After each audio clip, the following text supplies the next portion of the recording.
یا ایھا المدثر قم فانذر وربک فکبر۔ اب دیکھیے پہلا جہاں سے آغاز تھا ہمارا وہ انذار تھا، ہوش میں آؤ، جاگو، القارعہ ملقارعہ وما ادراک ملقارعہ، یہ انذار تھا۔ اور دوسرا وربک فکبر، اب یہ تکبیر رب ہے، رب کی بڑائی بالفعل قائم کی جائے، پہلے اس کا چرچا کیا جائے، اعلان کیا جائے، غلغلہ بلند کیا جائے، اور پھر کشمکش کرتے ہوئے جو بھی خدائی کے دعوے دار بن کر بیٹھے ہوئے ہیں ان سے پنجہ آزمائی کر کے، اور اللہ کے کلمے کی سربلندی، اللہ کے دین کا غلبہ، اس کو اسٹیبلش، یہ تکبیر رب ہے۔ تو سورہ مدثر کا بھی ہمارا جو ہمارا مسلسل درس قرآن ہے، ابھی سورہ مزمل ہم نے ختم کی ہے، اگلا درس جو ہے سورہ مدثر کی ان 3 آیات ہی کا ہوگا انشاءاللہ۔ اقبال کے 2 اشعار اس میں بہت خوب ہیں۔ یا وسعت افلاک میں تکبیر مسلسل، یا خاک کی آغوش میں تسبیح و مناجات، سبحان اللہ سبحان اللہ سبحان اللہ، 1000 دانے کی تسبیح لے کر بیٹھے ہوئے ہیں، اور الحمدللہ الحمدللہ الحمدللہ یہ ہو رہا ہے، لیکن باطل کے غلبے سے کوئی فکر نہیں، کوئی تشویش ہی نہیں، کوئی چنتا ہی نہیں۔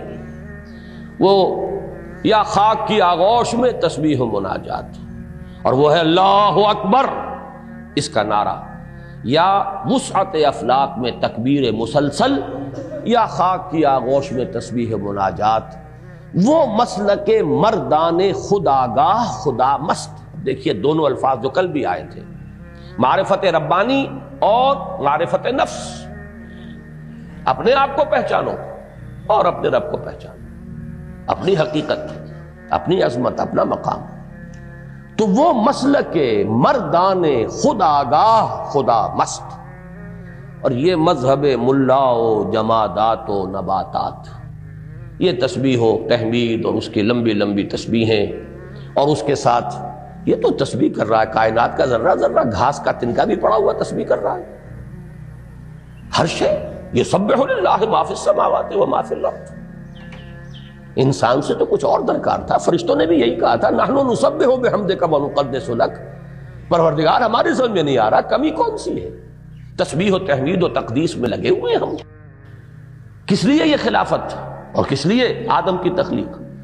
تو معلوم ہوا انسان سے کچھ اور درکار ہے، کچھ اور مطلوب ہے۔ وہ جو اقبال کے شعر ہیں شاید پوری طرح اس وقت مجھے مستحضر نہ ہو کہ مقام بندگی دیگر مقام عاشقی دیگر، یہ مقام بندگی صرف انسان سے درکار نہیں، مقام عاشقی درکار ہے۔ بندگی تو کائنات کا ذرہ ذرہ کر ہی رہا ہے، انسان کے بھی سلوک میں پہلا مرحلہ ہے بندگی، اس سے آگے تو عاشقی ہے۔ عاشقی کیا ہے؟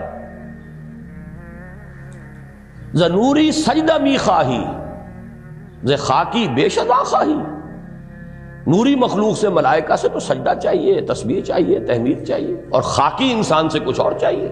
چنا خود را نگہداری کہ بائی بے نیازی ہا، شہادت بر وجود خود ز خون دوستاں خواہ۔ بندوں سے تو درکار یہ ہے کہ اب میری راہ میں آؤ، جنگ کرو، گردنیں کٹواؤ، خون دوستاں، اپنے دوستوں کے خون سے اپنے وجود پر شہادت چاہیے تجھے۔ بندوں سے یہ درکار ہے، اس خاکی وجود سے اور نوری وجود سے صرف سجدہ اور تسبیح و تحمید۔ وہ مقام بندگی ہے، یہ مقام عاشقی ہے۔